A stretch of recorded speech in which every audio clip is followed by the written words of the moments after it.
stay in good shape, diesels need to be driven periodically, even through the winter.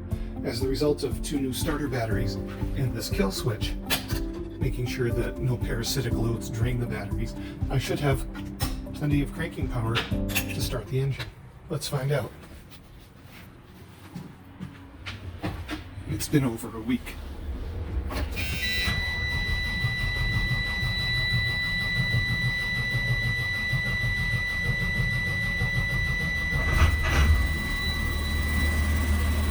Yep.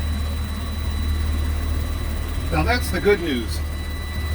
The bad news is that I'm not going anywhere unless I can release the air brakes, and I can't release the air brakes unless the air pressure goes up here and this symbol goes off.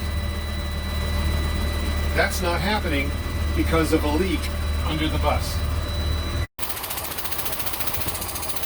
Air is escaping to the air dryer here.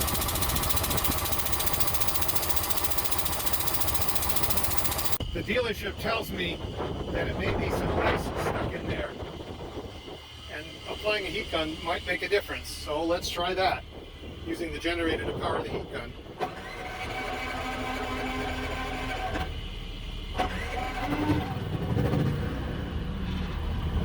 It's a couple days later. Applying heat with the heat gun to the underside of the air dryer didn't fix the problem.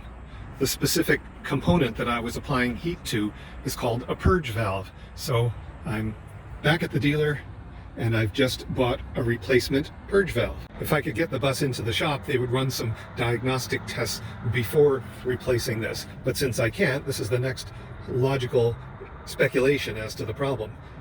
With tax, it's about a $300 Canadian speculation, but I don't really feel I have an alternative at this point.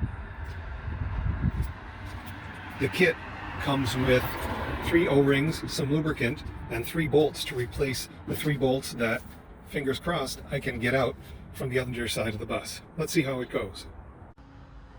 It's the following morning. Yesterday, the parts guy recommended that I soak these 3 bolts in a penetrating lubricant, and I sprayed WD-40 liberally.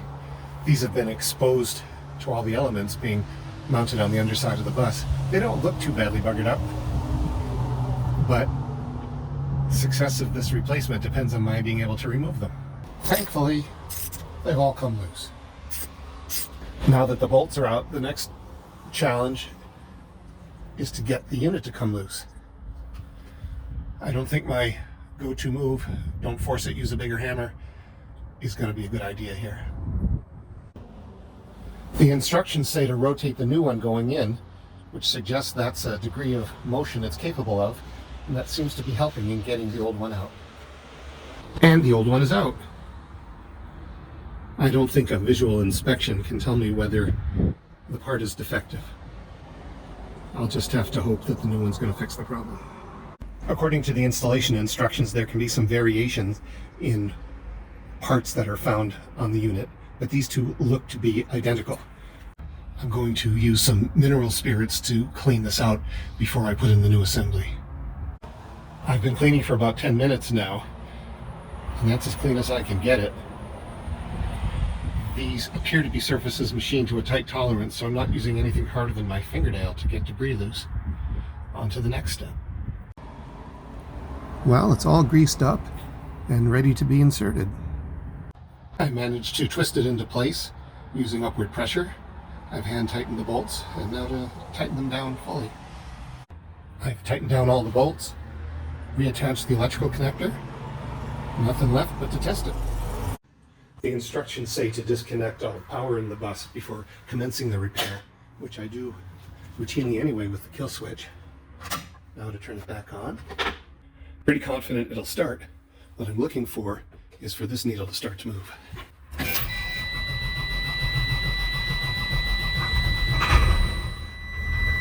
And there it goes. When it gets to about 60 psi, that light and the audible alarm will go off.